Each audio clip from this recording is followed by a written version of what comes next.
안녕하세요. 사연 읽어주는 남녀입니다. 오늘도 와주셔서 감사드리며 그럼 오늘의 사연 바로 시작하겠습니다. 죽음의 문턱까지 다녀오니 사람이 변하더군요. 그날 무슨 정신으로 그런 전화를 했는지 모르겠습니다. 저는 제가 살아가면서 누군가를 죽일 거라고는 꿈에도 생각한 적이 없었어요. 그날 일은 마치 꿈처럼 느껴졌죠. 저 김재경인데요. 혹시 사람도 죽여줄 수 있어요? 저는 술에 잔뜩 취해 있었어요. 상대가 누군지도 모르고 다짜고짜 살인교사부터 했습니다. 그런데 제 말을 듣던 그 사람은 너무 흔쾌히 대답하더군요. 네, 물론입니다. 일단 만나서 얘기 나누시죠. 의문의 남자와 통화 후 저는 술 기운에 잠이 들었습니다. 다음날 눈을 떴을 때 모든 게 꿈인 줄만 알았어요. 그런데 핸드폰에 수신된 문자 한 통이 모든 걸 사실이라고 말하고 있었죠. 문자에는 약속 장소와 시간이 적혀 있었고 제가 죽이고 싶은 그 사람의 사진과 신상을 요구하고 있었습니다. 그 한 통의 전화로 제 인생이 180도 바뀔 줄 그때는 정말 몰랐습니다. 안녕하세요. 저는 40대 중반의 여성입니다. 저는 아빠가 누군지도 모르고 엄마와 단둘이 살아왔어요. 엄마의 보호 속에서 아빠 없이도 잘 자랐죠. 한때 저의 뿌리가 궁금해서 아빠에 대해 물어본 적이 있는데 엄마는 제게 어떤 것도 말해준 적이 없었습니다. 게다가 제가 물을 때마다 곤혹스러워 하셔서 더 이상 묻지 못했어요. 그저 말 못할 비밀이 있구나 하고요. 때로 모르는 게 약일 수도 있으니까요. 엄마는 제가 어릴 적부터 몸이 약하셨습니다. 그런 몸으로 잘도 혼자서 저를 키워내셨어요. 툭하면 몸살에 걸리는 엄마를 보면서 저는 의료인의 꿈을 키웠던 것 같아요. 마음은 의사가 되고 싶었지만 저는 소신지원으로 간호대학에 들어가게 되었습니다. 제가 직접 엄마께 링게를 놔드렸을 때 간호사가 되길 참 잘했다고 생각했죠. 엄마는 제가 간호사가 된 것을 무척 기뻐하셨어요.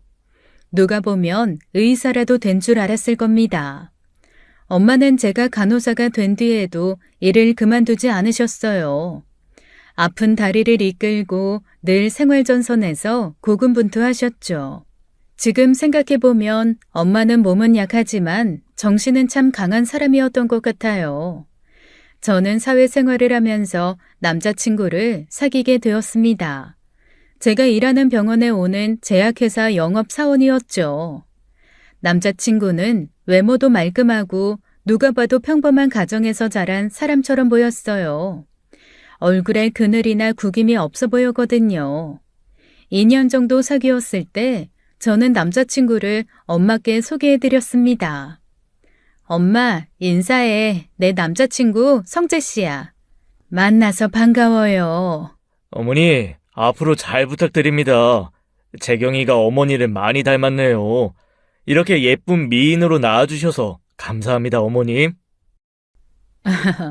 우리 딸 예쁘게 봐줘서 고마워요. 어서 와서 앉아요. 그날 우리는 불고기를 구워 먹으며 즐거운 시간을 보냈어요. 남자친구가 집으로 돌아간 후에 엄마는 기쁜 듯 슬픈 표정으로 저를 바라보셨죠. 엄마, 오늘 성재 씨 보니까 어땠어? 성재 씨는 엄마 처음 보는 날이라 많이 긴장했다던데. 뭐 실수한 건 없었냐고, 엄마는 뭘 하시냐고 답장 달라고 성화야. 우리 딸이 언제 이렇게 컸지? 엄마는 미소 지으며 저를 바라보시다가 이내 눈물을 훔치셨어요. 엄마, 왜 울고 그래? 아이고, 엄마가 주책이다. 좋은 날 눈물을 다 보이고. 우리 딸이 어련히 잘 알아서 만났으려고. 엄마도 좋으면서도 그냥 걱정되고 그러네. 걱정하지 마. 나도 이제 어른이야. 엄마도 힘든 일 그만두고 나 결혼하면 같이 살자. 성재 씨도 엄마 모시고 사는 거 좋다고 했어. 뭐? 그러지 마. 엄마는 괜찮아. 어느 시댁에서 혼자 사는 친정엄마 모시고 사는 걸 반기겠어. 아니야. 성재 오빠는 정말 좋다고 했어. 지금이야 너랑 결혼하고 싶어서 그렇게 말하는 걸 수도 있지. 재경아, 엄마는 신경 쓰지 마. 엄마는 우리 재경이만 행복하면 돼. 엄마는 한사코 합가에서 사는 걸 거절하셨어요. 엄마는 저만 잘 살면 된다 하시면서도 표정이 어두우셨습니다. 나중에서야 그 이유를 알았죠. 엄마가 암에 걸리셨다는 걸요. 저를 혼자 두고 떠날 생각에 걱정하시던 엄마가 제가 데려온 남자친구를 보고 차마 제게 말할 수가 없으셨대요. 엄마의 암 소식에 저는 하늘이 무너지는 것 같았습니다. 세상에 단 하나뿐인 내 가족, 내 편이 죽음을 앞두고 있다는 건 상상도 못할 만큼 괴롭고 슬픈 일이었어요. 미안해. 우리 딸 가장 행복해야 할 때 엄마가 이렇게 아파서. 엄마 때문에 결혼도 미루고 엄마가 너무 미안하네. 그런 말 하지 마. 나한테 세상에서 엄마보다 더 소중한 건 없어. 그깟 결혼이 뭐라고. 난 괜찮으니까 빨리 낫기만 하자. 어? 이럴 줄 알았으면 의사가 될 걸 그랬어. 제 말에 엄마는 웃으셨어요. 재경아, 엄마는 지금의 네가 너무 자랑스러워. 보잘것없는 엄마 밑에서 자라서 훌륭한 간호사가 된 거잖아. 환자들한테 칭찬받는 간호사로 열심히 사는 네가 너무 대견해. 엄마는 암투병 중에도 오로지 제 생각만 해주는 사람 같았습니다. 본인 몸보다도 제가 혼자 남을까봐 저를 더 걱정하셨거든요. 저도 엄마를 살뜰히 챙겼어요. 남자친구도 옆에서 저를 많이 도왔고요. 남자친구는 엄마의 발이 되어 병원에도 모셔다 드리고 지극정성으로 잘해주었습니다. 그 모습에 엄마도 저도 감동을 받았죠. 자네가 나 때문에 고생이 많네. 이렇게 자주 회사에서 나와도 되는 거야? 괜찮아요, 어머니. 회사야 저 없이도 잘 돌아가지만 어머니 옆엔 제가 있어야 하잖아요. 고맙네 정말. 자네가 내 딸 옆에 있어줘서 다행이야. 우리의 지극정성에도 엄마는 하루가 다르게 쇠약해지셨습니다. 엄마는 죽음을 예상하셨던 건지 돌아가시기 전에 많은 준비를 해두셨어요. 주변 사람들도 미리 다 만나고 인사를 나누셨죠. 게다가 제게 남길 재산들과 물건들까지 정리해 두셨어요. 제가 엄마 옆을 지킬 때마다 엄마는 저를 키우며 있었던 일화들을 하나하나 말씀해 주셨습니다. 마치 엄마 기억에 간직하고 가시려는 것처럼요. 엄마는 췌장암으로 1년 만에 돌아가셨습니다. 1년간 엄마가 이렇게 돌아가실 리가 없다고 믿으며 병간호했지만 결국 의사의 예상대로 엄마는 돌아가시고 말았어요. 엄마와 단둘이 살아온 저에게 엄마의 빈자리는 너무나 컸습니다. 그 빈자리를 남자친구가 채워주려 무던히 노력했어요. 그럼에도 저는 남자친구에게 헤어지자고 했습니다. 저의 슬프고 우울한 감정을 이 사람에게까지 나눠주고 싶지 않았거든요. 그저 혼자이고 싶은 마음뿐이었어요. 그런데 남자친구가 끊임없이 저를 붙잡더군요. 재경아, 너 지금 어머니 돌아가시고 많이 힘든 거 알아. 그런데 어머니가 그러셨잖아. 나한테 너 잘 부탁한다고. 너한텐 내가 필요해. 아니, 나한테 네가 필요해. 그러니까 우리 결혼하자, 응? 그렇게 결혼을 다시 진행하게 되었어요. 그런데 남자친구의 바람과는 달리 결혼 진행은 순탄치 않았습니다. 사실 남자친구 부모님이 저를 탐탁치 않아 하셨거든요. 엄마가 암 투병 중이실 때 남자친구에게 헤어지라고 여러 번 얘기하셨더군요. 그 사실을 그때는 몰랐어요. 남자친구가 다 감춰서요. 막상 결혼 준비를 시작하니 시어머니가 보인 차가운 태도에 제가 눈치를 챈 거죠. 예비 시부모님이 저를 달가워하지 않는다는 것을요. 그래서 결혼을 포기하려 했습니다. 우리 이제 그만하자. 시댁에서도 반기지 않는 결혼 하고 싶지 않아. 안 돼. 난 절대 못 헤어져. 내가 당신이랑 부부가 되려고 얼마나 참고 기다렸는데. 제발 재경아, 나 한 번 믿고 조금만 기다려줘. 내가 우리 부모님 반드시 설득할 테니까. 그렇게 말한 남자친구는 진짜로 예비 시부모님을 설득했습니다. 기어이 저를 받아들이게 만들더군요. 둘이 그렇게 좋다니 어쩌겠니? 집은 성재 직장 근처로 전셋집을 구해주마. 결국 시부모님도 저를 받아들이셨습니다. 남편이 시부모님 마음을 돌린 걸 보면 날 많이 사랑하는구나 싶었어요. 그래서 이 사람 하나 믿고 결혼하게 되었습니다. 하지만 그땐 몰랐습니다. 앞으로 제 미래에 어떤 인생이 펼쳐질지 말이에요. 남편과 신혼여행에서 첫날 밤을 보낸 후였습니다. 남편이 눈물이 글썽한 채로 울먹이는 목소리로 제게 말하더군요. 자기야, 그동안 몸 아껴줘서 고마워. 앞으로도 내가 많이 아끼고 사랑해줄게. 남편은 그렇게 말하며 눈물까지 흘리고 제 이마에 키스를 했어요. 저와 사랑을 나눈 후에 눈물까지 보이는 남편이라니 나를 무척 많이 사랑하는구나 생각했습니다. 그땐 제가 남자를 잘 모르기도 했고 참 순수했어요. 그러니 진짜 남편 속을 몰랐던 거죠. 남편은 결혼 후에 하루가 멀다 하고 저와의 밤을 보냈어요.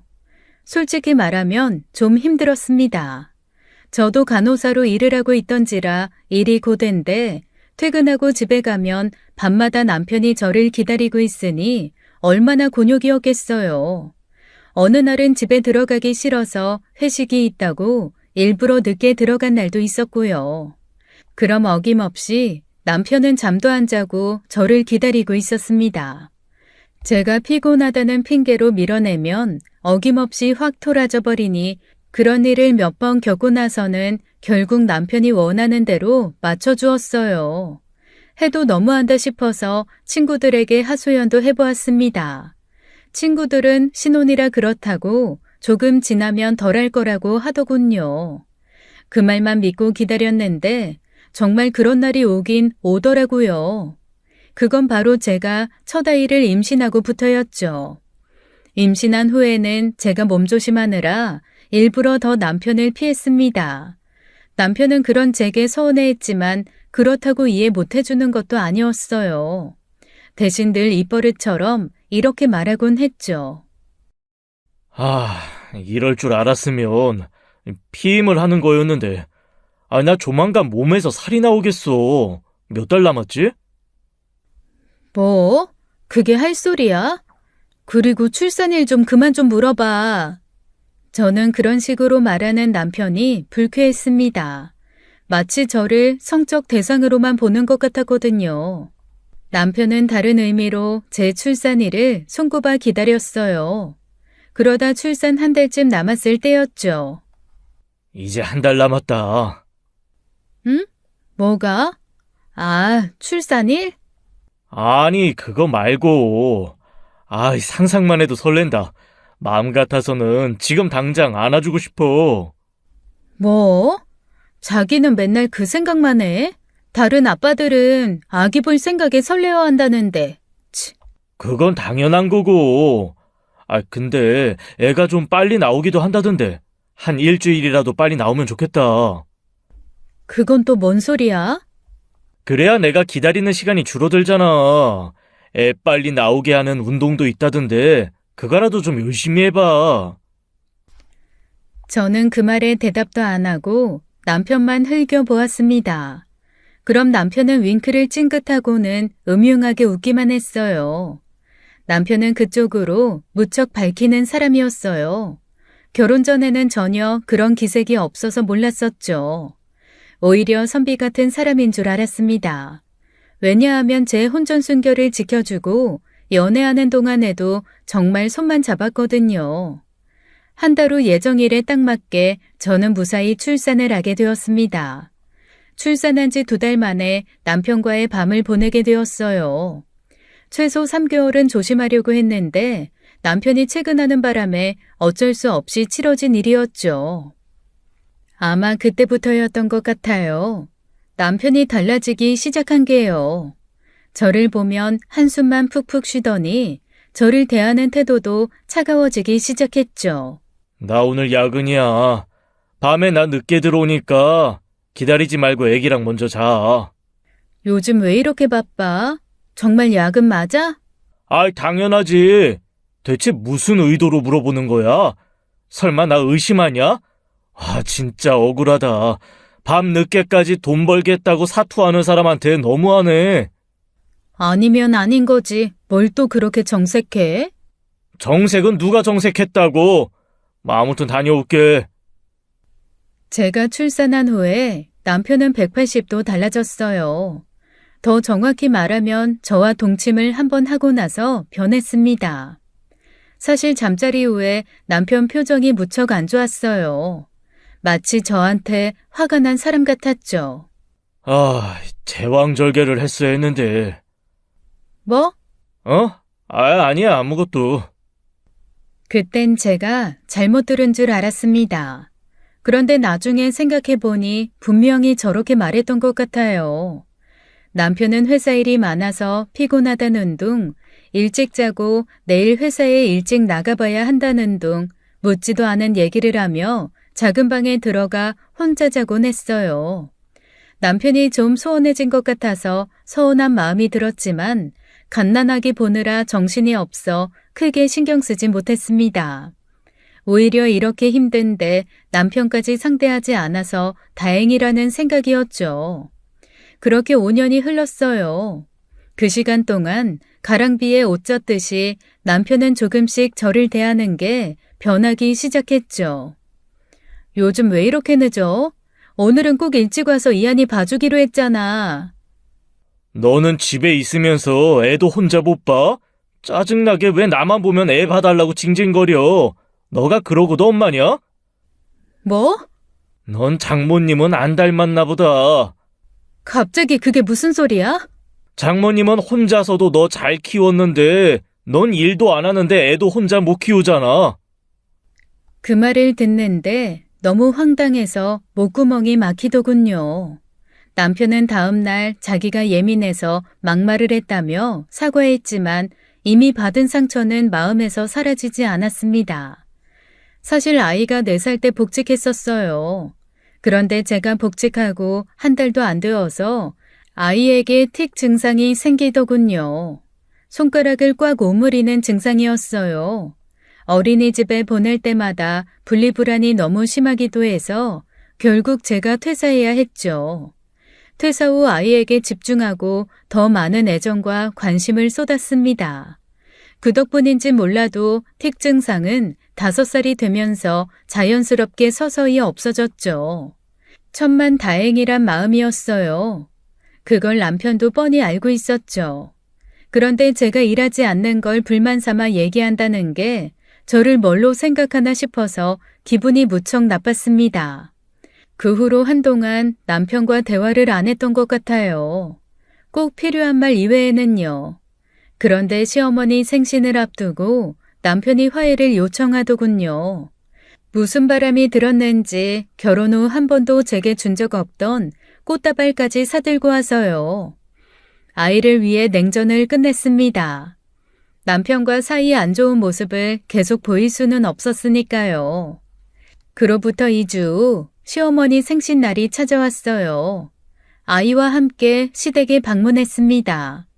생신 전날 남편이 소갈비찜에 잡채만 해서 가져가자길래 바쁜 와중에 장을 봐서 생신 당일 아침부터 음식을 했죠. 남편이 음식 보따리를 양손에 들고 시댁에 먼저 들어갔습니다. 열린 현관문 틈으로 시어머니 목소리가 들려왔어요. 우리 고아 며느리 왔나 보네. 그래, 끊어. 분명 저를 두고 한 소리였어요. 지인에게 저를 고아 며느리라고 칭하고 있었나 보더군요. 저는 표정이 어두워졌고 남편은 그런 저를 보며 한숨을 쉬었습니다. 전 같으면 제게 미안해서 어쩔 줄 몰라 했을 텐데 그런 남편은 이제 없었어요. 뭐해? 안 들어와? 제가 꿈쩍도 안 하자 남편은 닫히는 현관문을 그대로 두었습니다. 저와 아이를 밖에 세워둔 채 현관문이 닫혔어요. 저는 아이를 데리고 그대로 집으로 와버렸습니다.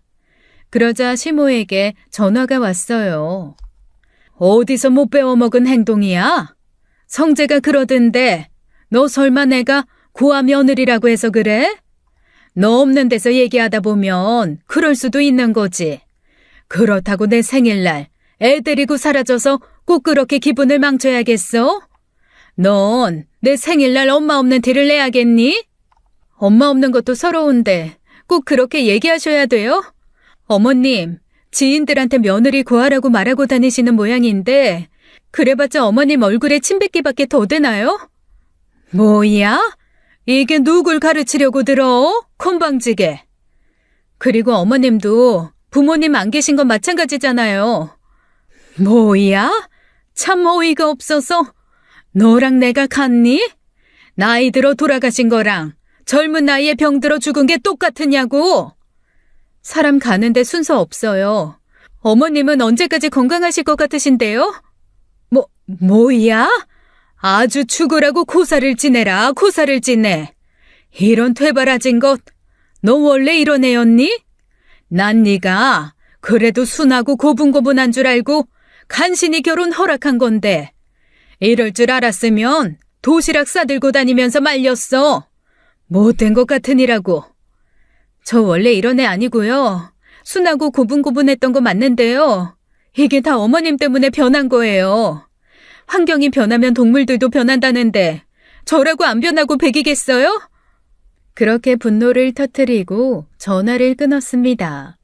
결혼 후 처음 해본 반격이었어요. 어머님은 제게 계속 전화를 걸어왔고 제가 받지 않자 이제는 남편을 동원했죠. 저는 묵묵부답으로 응했어요. 곧 남편이 집으로 들어왔고 저를 때릴 듯이 손을 치켜들며 소리를 지르더군요. 저도 지지 않고 대들었어요. 때릴 테면 때려보라고요. 남편은 저를 때리는 대신 제 핸드폰을 집어 던졌습니다. 그리고 집 밖으로 나가버렸어요. 저는 그 후 이혼 준비를 시작했습니다. 그리고 복직을 했어요. 다행히 금방 일을 구했죠. 아이 앞에서 못 볼 꼴을 보인 게 부모로서 너무 미안했습니다. 그래서 다가오는 아이 생일만큼은 꼭 잘 챙겨주고 싶었어요. 아이 생일 당일에 저는 반차를 쓰고 어린이집으로 향했습니다. 그런데 뜻밖의 말을 들었어요. 이미 아이가 하원했다는 거였죠. 제 아이를 데려간 건 다름 아닌 남편이었어요. 제게 가장 소중한 존재인 아이를 빌미로 이혼을 하더라도 유리하게 재산 분할을 하려는 의도였을 겁니다. 저는 화가 나는 걸 간신히 누르고 집으로 향했어요. 그런데 저희가 사는 아파트 동 아래에 구급차가 와 있더군요. 하얀 천으로 덮인 누군가가 구급차에 실려지고 있었습니다. 기분이 이상했어요. 급히 집으로 향했습니다. 엘리베이터 문이 열릴 때까지 조급한 마음에 긴장까지 돼서 심장이 두근댔어요. 그리고 엘리베이터 문이 열렸는데 저는 한 번 더 기겁하고 말았죠. 현관문이 열려있고 경찰들이 집 안에 있었거든요. 그리고 머리를 쥐어뜯는 남편과 그 옆에 서 있는 여자까지 모든 게 느린 화면처럼 멈춘 듯이 느껴졌습니다. 무슨 일이에요? 제 물음에 남편이 저를 아내라고 설명하자 경찰들이 서로 마주보고 눈빛으로 무언의 대화를 나누더니 그중 한 명이 제게 다가왔습니다. 경찰관이 무어라 설명할 새도 없이 저는 본능적으로 제 아이를 찾았어요. 이하나! 이하나! 온 집안을 다 찾았는데도 아이가 나오지 않더군요. 그리고 뒤에서 제 팔을 붙잡은 경찰관의 말이 들려왔습니다. 이한이 어머니, 충격이 크실 테지만 마음 단단히 먹고 들으세요. 집안에서 사고가 있었습니다. 이한이가 창문에서 떨어졌어요. 그 말을 들은 순간 온몸에서 피가 빠져나간 것처럼 제대로 설 수가 없었습니다. 손에 들고 있던 케이크 박스를 제 몸으로 짓누르며 쓰러졌어요. 아까 집 앞에서 본 구급차에 실려가던 것이 제 아들이었습니다. 저 좀 이한이한테 데려다 주세요. 우리 애기한테 저 좀 데려다 주세요. 제발요. 남편 옆에 서 있는 여자는 불안한 얼굴로 저를 보고 있었고 남편은 그저 이 상황이 미치겠다는 표정이었습니다. 저는 그들을 상대할 정신이 없었어요. 오로지 제 관심사는 아들의 생존 여부였죠. 제가 막 병원에 도착하자마자 아들의 숨이 끊어졌습니다. 기계음에서 삐 소리가 들렸고 의사는 사망 선고를 했어요. 이런 건 영화 속에서나 보던 장면인데 마치 현실 같지 않았죠. 정말 미친 사람처럼 소리를 질렀습니다. 옆에 서 있던 남편을 쥐어뜯고 때렸어요. 손바닥으로 얼굴을 마구 후려치고 머리도 후려쳤습니다. 발로 차고 침을 뱉고 미친 사람처럼 굴었어요. 사람들이 저를 말렸고 남편은 그제야 제 소나기에서 떨어졌죠. 네가 죽였지? 왜 죽였어? 왜? 죽이긴 누가 죽여? 이건 그냥 사고였어. 애가 베란다로 나간 줄 몰랐다고. 그럼 방충망은 왜 열려 있는데? 그건... 제가 집에 도착했을 때 아이방 창문이 방충망과 함께 열려 있었습니다. 평소 열어두는 창문이 아니었어요. 왜냐하면 확장한 방이어서 창문을 열면 아이가 혹시라도 올라갔을 때 위험할까봐 걸쇠까지 걸어 잠그는 창문이었거든요. 그런데 그 창문이 왜 그렇게 활짝 열려 있었는지 의문이었습니다. 나중에 경찰관에게 들어서 알았어요. 남편이 집에 끌어들인 그 여자가 담배를 피우려고 활짝 열었다는 것을요. 가슴속에 불덩이가 들어찬 느낌이었습니다. 아이의 장례식장 날이었어요. 친한 친구들과 지인들이 찾아와 누구 하나 눈물 흘리지 않는 사람이 없었습니다. 그리고 시댁 식구들이 왔어요. 남편과 함께요. 남편은 제 눈치가 보여서 상주 자리도 못 지키고 밖으로 나돌다가 제 부모님과 함께 들어오더군요. 아이고, 이게 무슨 일이야, 이게. 아무리 사람 목숨 정해져 있다지만 이렇게 빨리 데려가는 법이 어딨어. 아이고. 시어머니는 영정사진 앞에서 우는 소리를 냈습니다. 그러자 옆에 서 있던 남편도 훌쩍이더군요. 그런데 그 모습이 어찌나 가증스럽게 느껴지던지요. 저도 모르게 손톱을 세우고 달려들었습니다. 네가 죽여놓고 어디서 슬픈 척 연기질이야. 나가. 네가 어디라고 여길 기어들어와. 너 같은 게 무슨 아빠야. 여자한테 환장해서 자기 자식 죽게 방치한 게 무슨 아빠냐고. 제가 또 남편을 무지막지하게 때리자 시아버지가 저를 막으셨어요. 진정하라고 하는데 저를 말리면 말릴수록 더 진정이 안 되더군요. 제가 남편을 패니 시모가 그 꼴은 또 보기 싫었나 봅니다. 여자가 이렇게 드세니 팔자가 꼬이는 거다. 애초에 네가 이혼소리 안 했으면 우리 성재가 여자를 집에 끌어들였겠어? 아이 엄마 그만해 됐어. 그만하긴 뭘 그만해. 예부터 남자는 여자하기 나름이랬다. 결국 네 팔자가 더러워서 부모 잡아먹고 자식 잡아먹은 걸 왜 우리 아들 탓을 해? 엄마 됐어. 그만하래도. 시누이가 제 눈치를 보며 자기 엄마를 말리더군요. 그런데 그 와중에도 눈치 없이 시어머니는 멈출 줄을 몰랐어요. 아니 그렇잖아. 사고가 괜히 사고야? 우리 성재라고 지금 자기 아들이 죽었는데 괴롭지 않겠냐 이 말이야. 지만 슬퍼? 아이고 하여간 저 성질머리. 그만 됐으니까 이제 인사 다 했으면 가서 앉아요. 시누이는 제 부모를 데리고 가더군요. 그 와중에도 제 표정을 살피는 것 같았어요. 저는 그때 제가 어떤 표정이었는지 모르겠습니다. 그런데 시누이가 저를 그렇게 무서워하며 피하는 건 처음 보았죠. 시댁 식구들은 한쪽에 자리를 잡아 앉았어요. 남편도 지 식구들 따라 가서 편히 앉더군요. 아줌마, 여기 소주 한 병 주세요. 남편은 소주까지 시켜서는 시부와 술 한 잔씩 나누더니 잔까지 부딪히고 쭉 들이켰습니다. 술이 넘어가는 남편의 목구멍을 졸라버리고 싶었어요. 엄마, 이거 해장국 맛있다. 엄마도 갖다 드려? 그래, 하나 가져와 봐. 너무 괴로워 미치겠네. 왜 하필 창문이 열려 있어가지고. 그게 어떻게 네 탓이야. 살다 보면 별별 일 다 있는 거야. 그게 다 하나님 뜻인 걸 어쩌겠냐. 이한이는 하나님 곁으로 갔으니까 너무 속상해하지 말어. 못하면 애 하나 다시 가지면 되지. 안 그래? 재경이도 저렇게 힘들어하는데 이참에 하나 더 낳고 이한이는 잊고 살아. 엄마는 말이 되는 소리를 해. 이혼하는 마당이 무슨. 아이 그럼 그 여자애한테서 하나 더 얻든지. 그 순간 저는 시모 머리 위로 육개장을 부어버렸습니다. 아이 뜨거! 아이 뜨거! 어머! 너 이게 대체 뭐하는 짓이야? 어머나, 손이 미끄러졌네. 사고였어요.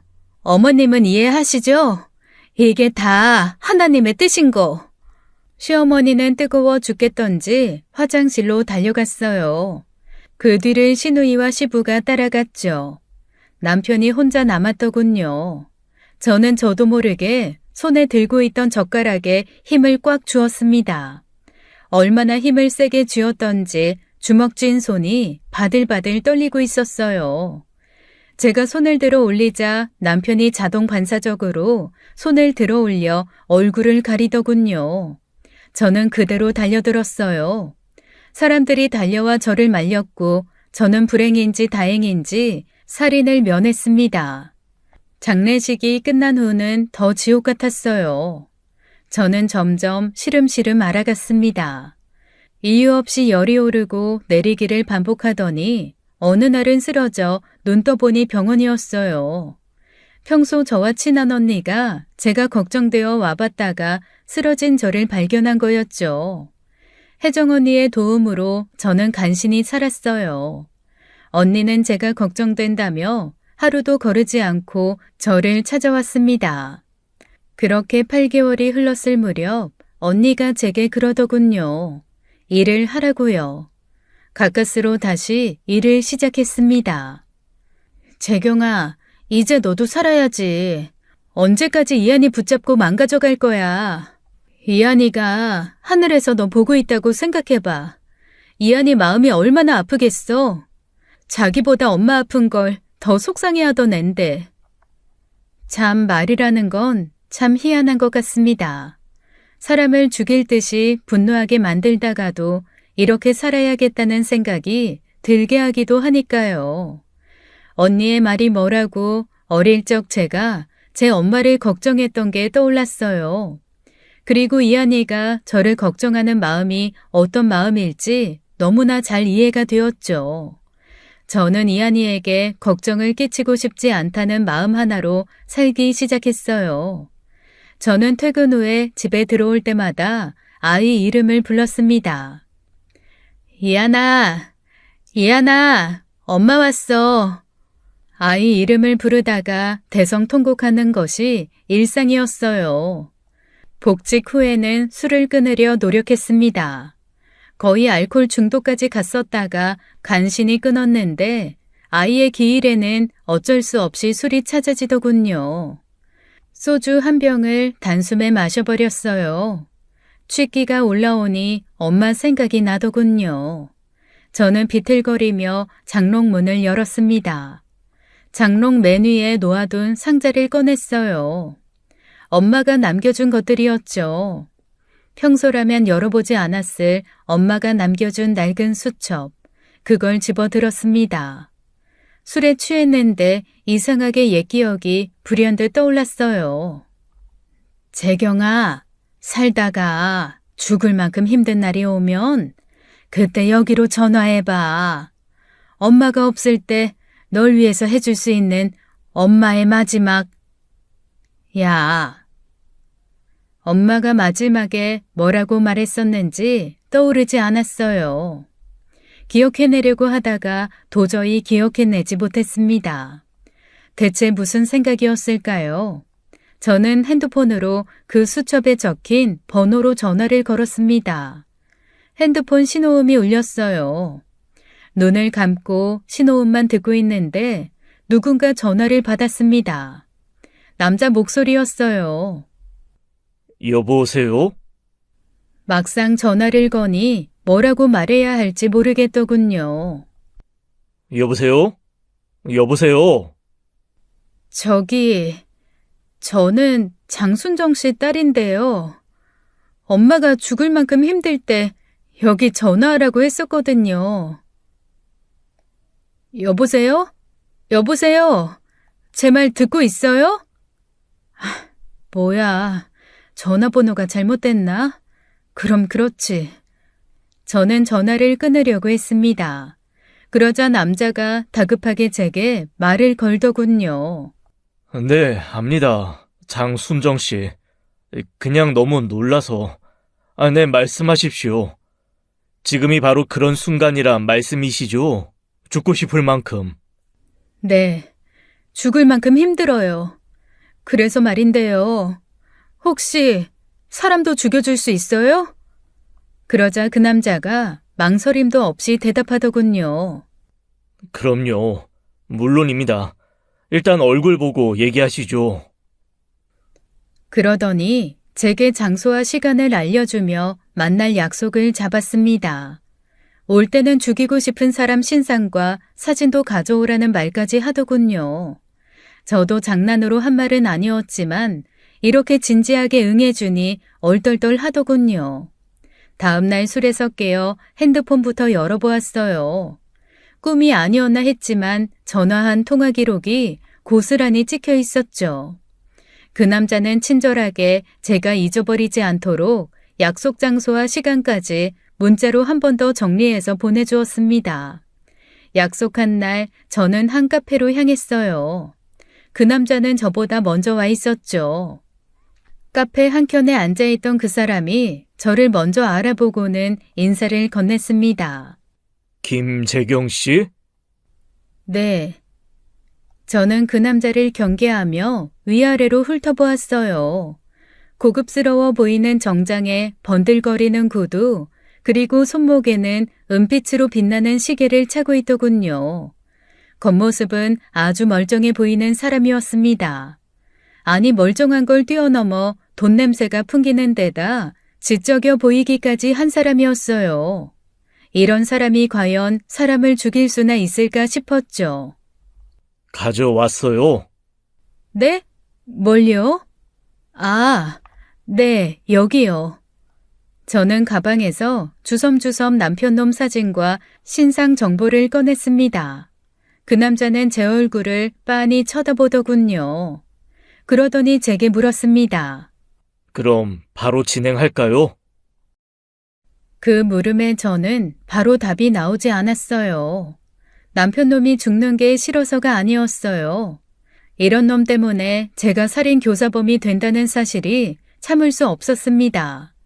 제가 잠시 망설이는 틈에 그 남자가 제게 먼저 말을 꺼냈습니다. 그 전에 꼭 뵐 분이 있습니다. 잠시 저와 같이 가주시겠어요? 회장님이 꼭 모셔오라고 했거든요. 회장님이요? 설마 김일남 할아버지요? 남자는 고개를 끄덕였습니다. 수첩의 주인인 할아버지는 현재 병원에 있다고 했어요. 그래서 할아버지의 전화를 아들인 남자가 대신 받은 거라고도 했죠. 남자와 병원에 들어서자 그곳에 일하던 간호사며 의사들이 모두 인사를 하더군요. 이 남자는 아무래도 이 병원 관계자인 것 같았어요. 병원 가장 위층으로 이동하자 마치 집처럼 꾸며진 곳이 나왔습니다. 그런데 그 집에도 간호사와 의사들이 돌아다니는 게 보였어요. 긴 복도를 지나 문을 열자 그곳에 누워있는 한 사람이 보였습니다. 백발의 노인이 힘겨운 듯 숨을 쉬고 있었어요. 그리고는 저를 보려고 안간힘을 쓰며 몸을 틀었죠. 장순정이 딸, 재경이라고 했나? 네, 저희 엄마 맞고 제가 김재경이에요. 할아버지는 도대체 누구세요? 혹시 저희 엄마랑 무슨 사이신데 저를 도와주신다고 하는 거예요? 그러자 그 노인은 대답 대신 씩 웃어 보였습니다. 웃는 모습도 힘겨워 보였어요. 무슨 사이라? 아주 엄청난 사이지. 장순정 씨 아니었으면 내 인생도 내 자식도 내 재산도 그 어떤 것도 없었을 테니까. 그게 대체 무슨 말씀이신지. 성찬아, 얘기 안 했냐? 아직요. 거기 소파에 앉아서 성찬이한테 얘기 들어요. 내가 힘들어서 말하기가 쉽지 않아. 여기 앉으시죠. 저는 방 한켠에 놓인 소파에 앉았고 그곳에서 이야기를 듣게 되었습니다. 김일남, 장순정 두 사람이 대체 무슨 사이일까 싶었어요. 대체 어떤 사이이길래 제가 사람을 죽여달라는 부탁에도 흔쾌히 그래주겠다고 하는지 이해가 가지 않았죠. 그런데 제 앞에 앉은 그 남자에게 모든 이야기를 듣고 처음엔 놀랐다가 나중엔 허탈해질 수밖에 없었습니다. 제 생명의 은인이세요. 김재경 씨 어머니가 저를 살려주셨거든요. 생명의 은인이요? 네, 제가 어렸을 때 차에 치일 뻔했는데 그때 저를 구해주셨어요. 차에 치일 뻔한 저를 밀치고 저 대신 재경 씨 어머니가 차에 치이셨대요. 저는 너무 어렸을 때라 기억이 안 나는데 아주머니는 그 단 한순간의 사고로 평생에 남을 상처를 안고 살아야 했다고 아버지께 들었습니다. 그럼 저희 엄마 다리가 그때 생긴 장애인 건가요? 몰랐어요. 엄마가 그냥 교통사고라고만 했지 사람을 구하다가 그랬다는 얘긴 안 해주셔서. 그 젊은 나이에 내 자식 구하다가 장애를 입었으니 내가 평생에 다 갚아도 못 갚을 은혜를 입었지. 그 은혜 갚으려고 더 열심히 살았어. 김일남 할아버지는 엄마의 다리 치료비를 모두 부담했다고 했습니다. 치료가 끝난 후에도 엄마께 은혜를 갚고 싶어 목돈을 건네기도 했다고 했어요. 그런데 엄마는 그걸 거절하더래요. 대신 엄마가 이런 얘기를 하더랍니다. 아저씨, 나중에 제 자식한테 힘든 일 생기면 그때 도와주세요. 제가 아저씨 아드님을 도와준 것처럼요. 그래 주실 수 있으세요? 그래서 할아버지가 자기가 가지고 있던 수첩에 자기 전화번호를 적어서 엄마 손에 쥐어줬대요. 무슨 일이 생기면 꼭 연락하라고요.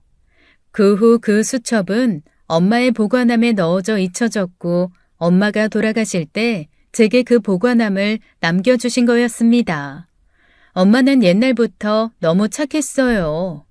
착하다 못해 바보 같았다고나 할까요? 남을 구하려다 자기 다리를 다쳐서 평생을 고생하며 사셨으면서 보상받으려는 마음조차 없으신 분이었던 거죠.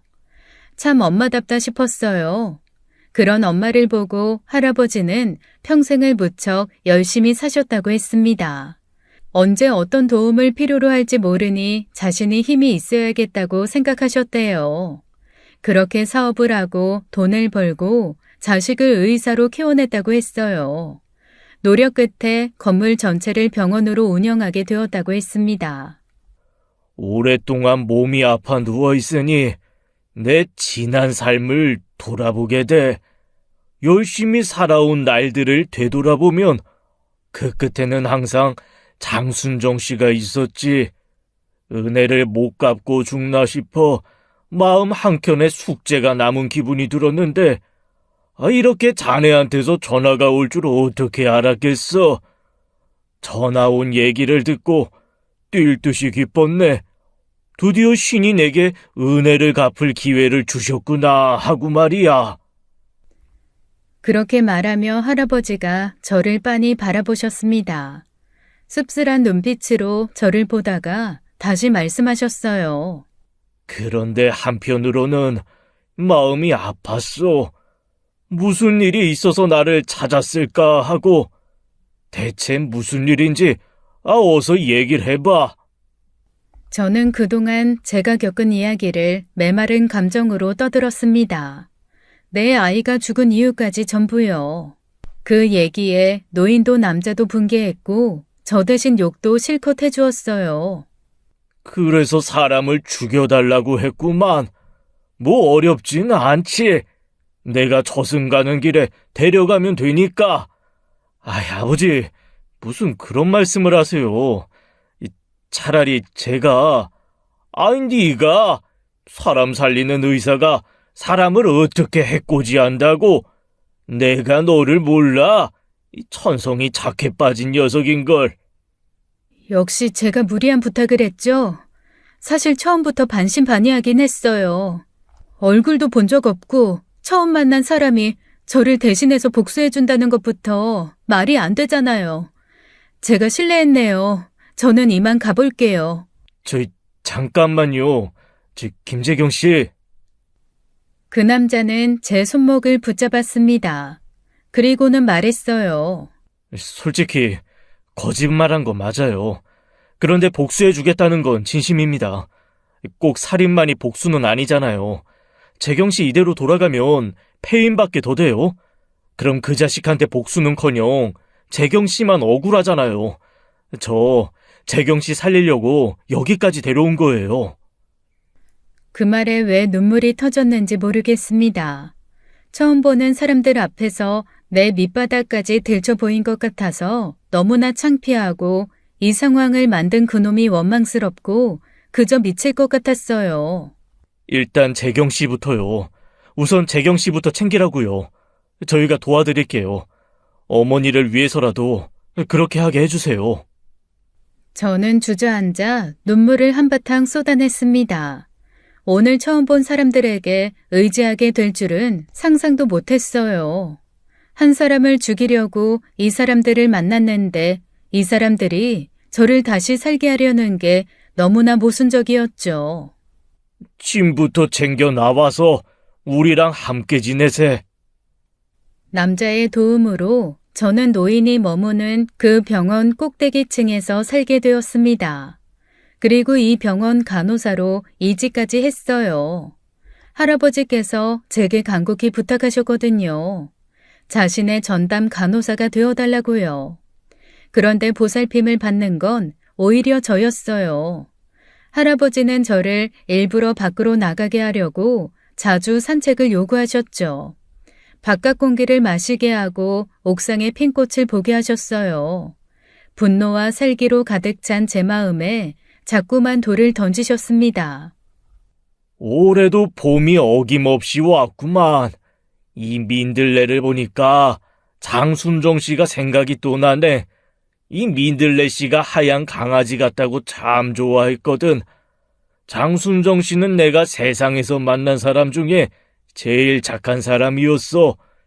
그런데 그런 착한 사람의 자식이 살인을 마음에 품게 하다니 대체 얼마나 나쁜 놈인 거야? 그 놈의 자식 대체 뭐하는 놈이야? 제약회사 영업사원이에요. 그래, 이건 너무 아쉽구만. 네? 아니네, 아무것도. 그 후로도 이런저런 질문들을 던지시고는 저를 한시도 가만히 두지 않으셨어요. 식사도 잘 못하시면서 외식하러 가자며 아들과 저를 둘만 불러 앉혀놓고 밥을 먹게 하시곤 본인은 쏙 빠지시곤 했죠. 제가 혼자 있으면서 나쁜 생각을 할까봐 그러신 것 같았어요. 그러던 어느 날이었습니다. 오늘 우리 집에서 파티가 있어. 무슨 파티요? 장례식 전야제라고나 할까? 뭐 아무튼 자네도 꼭 와주게. 장례식 전야제라니 뭐 이런 특이한 할아버지가 다 있나 싶었습니다. 그리고 파티날이 되었죠. 할아버지의 친인척을 비롯한 많은 지인들이 집으로 왔더군요. 그런데 그 자리에 제 전남편도 있었습니다. 그것도 그 젊은 간호조무사와 함께였죠. 남편이 저를 먼저 알아보고 놀라더군요. 당신이 여기에 왜 있어? 알 것 없어. 아, 뭐 입주 간호사 뭐 그런 건가? 뭐 잘했네. 여기 회장님 간호사로 있으면 돈 꽤나 받을 테니까. 그래도 다행이네. 당신 나랑 이혼하고 어쩌나 했는데 먹고 살 걱정은 안 해도 되니까. 살인자 주제에 잘도 돌아다니네. 뭐? 이게 어디서 입을 함부로 놀려? 야, 넌 미쳤어? 여기 나 중요한 미팅 자리야. 너 헛소리 하지 말고 아는 척도 하지 마. 가자, 자기야. 미친놈. 잠시 후 파티가 시작되었고 할아버지는 사람들 앞에서 인사를 했습니다. 그리고는 저를 소개했어요. 내 아들의 생명의 은인이자 내 인생의 길잡이였던 사람의 딸인 김재경 양입니다. 앞으로 제가 이 아이의 대부가 되어줄 생각이에요. 모두 제 딸이라 생각하고 예쁘게 봐주시길 부탁드립니다. 참고로 재경이는 제 간호를 맡고 있는 아주 유능한 간호사입니다. 그 덕분에 제가 요즘 다시 건강을 찾고 있네요. 사실 오늘 제가 여러분을 모이게 한 데에는 또 다른 이유가 있습니다. 그러면서 제 남편의 악행을 구구절절 이야기했죠. 사람들의 탄식이 터져나왔습니다. 바로 저놈입니다. 이 조성재. 할아버지는 제 전남편을 소개하며 연신 쿨럭거리셨습니다. 너무 흥분한 나머지 기력이 빠지신 거였어요. 그 뒷이야기는 할아버지의 아들이 대신 이어갔죠. 우리 병원에 약을 납품하고 있는 저 영업사원이 바로 그놈입니다. 여러분, 우리 병원은 사람을 살리려고 온갖 노력을 하고 있습니다. 그런데 저런 파렴치한이 우리 병원과 연관되어 있다는 사실은 우리의 병원에 누를 끼치는 일입니다. 부디 이 점 헤아려 병원 운영에 차질이 없길 바랍니다. 그러자 사람들이 웅성이기 시작했습니다. 조대리 아주 형편없는 사람이구만. 우리 병원에도 납품하는데 당장 거래 끊어야겠네. 김 회장님이 저렇게 나서서 말씀하실 정도면 인간 쓰레기라고 봐야지. 조대리, 앞으로 우리 병원에 발도 들이지 마요. 알았어요? 이거 영 사람이 글렀구만. 뭔 자랑이라고 옆에 상간녀까지 끼고 다니고. 아유, 수준 떨어져. 저기 박 원장님, 그게 아니고요. 아이씨. 전 남편은 그대로 주랭랑을 쳤습니다. 그런 전 남편의 목덜미를 잡은 건 바로 할아버지의 아들이었어요. 조성재 씨, 이 바닥에서 얼굴 보지 맙시다. 역겨우니까. 그러고는 목덜미를 뿌리치듯 놔주었어요. 그 후 전 남편은 회사에서도 쫓겨나고 상간녀도 병원에서 잘렸다고 했습니다. 통쾌하긴 했지만 너무 쉽게 끝나버린 복수였어요. 복수 후엔 오히려 허무함이 몰려왔죠. 일이 끝난 후에도 할아버지는 제게 계속 간호를 부탁했습니다. 결국 함께 기거하며 살았고 그 사이에 옆에서 저를 많이 위로해준 남자와 정이 쌓였어요. 이 남자도 저와 비슷한 상처를 가진 사람이었습니다. 전 부인은 소비와 약물에 빠진 사람이었대요. 어느 날 애를 방치했고 아이가 벽과 침대 등받이 사이에 거꾸로 떨어져 끼인 채 하늘로 가버렸다고 했습니다. 같은 상처를 가졌기에 진심으로 그 사람을 위로해 줄 수 있었어요. 3년간 우리는 가족처럼 지냈습니다. 그러다 더 늦기 전에 아기를 갖자는 결론에 도달했고 우리는 결혼을 했어요. 우리 바람대로 우리 사이에 아이도 생겼습니다. 이제야 진짜 가족을 만든 기분이었어요. 모든 게 평화롭고 안락했죠. 다만 이 행복한 나날 중에 시아버지가 돌아가셨습니다. 아버님은 돌아가시기 전 제게 그러셨어요. 우리 며느리 덕에 내가 죽어도 호상이네. 앞으로 우리 아들이랑 오래오래 행복하게 살다 오게. 나 먼저 가 있겠네. 아버님은 자신의 장례식에 즐겁게 웃고 추억 얘기하며 치러달라고 하셨습니다. 아버님이 돌아가시고 남겨진 우리 가족은 더욱 단단해졌어요. 그러던 어느 날이었습니다. 아기를 데리고 유원지에 놀러 갔다가 전남편과 상간녀를 마주쳤어요. 전남편도 상간녀 사이에 아이가 생겼는지 상간녀가 아이 손을 잡고 서 있더군요. 저는 아는 체 하지 않고 지나치려고 했는데 이번에도 전남편이 저를 알아보고는 말을 걸더군요. 당신 결혼했어? 아이, 그것도 김 원장이랑? 이제 알겠네. 너 몸으로 남자 꼬셔서 나한테 복수라도 한 거였냐? 생각하는 거 하고는 딱 지 수준으로 하네. 뭐? 이게 진짜... 뭐야, 그럼 자기 와이프가 일부러 우리 엿먹으라고 계획한 거였어? 이봐요, 당신 때문에 우리가 얼마나 힘들었는지 알아요? 어떻게 사람이 그런 짓을 해? 헤어졌으면 끝이지. 뒤끝 장난 아니네. 조대리, 천안에서 일한다며? 아이, 그걸 어떻게... 내가 다시는 보지 말자고 했는데 아직 먹고 살만한가 보네. 그럼 어쩔 수 없지. 그러더니 남편은 어딘가로 연락을 했습니다. 민수야, 나야. 그때 말한 그 영업사원. 그래. 아무래도 그러는 게 좋겠다. 그래. 다음에 보자. 한잔 해야지. 끊어. 뭐야. 지금 무슨 전화한 거냐고. 뭐긴 뭐야. 다 들었으면서. 조대리, 사람이 죄를 지으면 그게 평생 발목 잡는 거야. 그러니까 앞으로는 착하게 살아.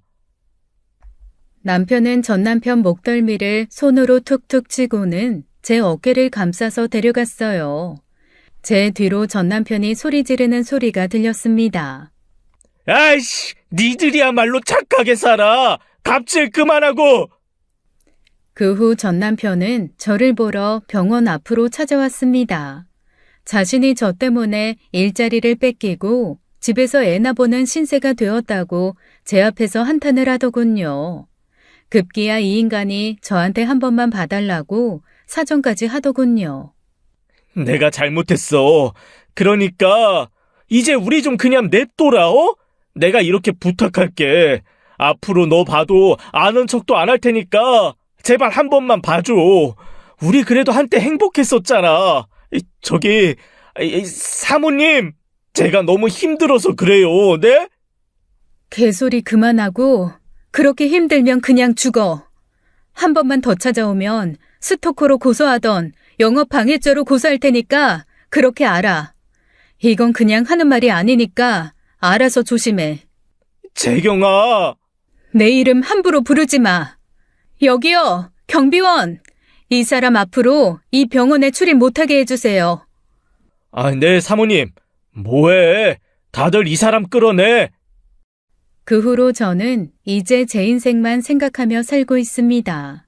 이렇게 제가 다시 삶을 되찾은 건 제 어머니가 살아온 따뜻한 발자취 덕분인 것 같아요. 비록 절대로 지워지지 않을 가슴의 상처가 남았지만 앞으로는 제 딸아이와 남편만 바라보며 살려고 합니다. 제 이야기를 들어주신 모든 분들에게 평안히 깃들길 바라며 이 글을 마치겠습니다. 지금까지 사연 읽어주는 남녀였습니다. 끝까지 시청해주신 여러분 감사드리며 저희는 다음 사연으로 돌아올게요. 감사합니다.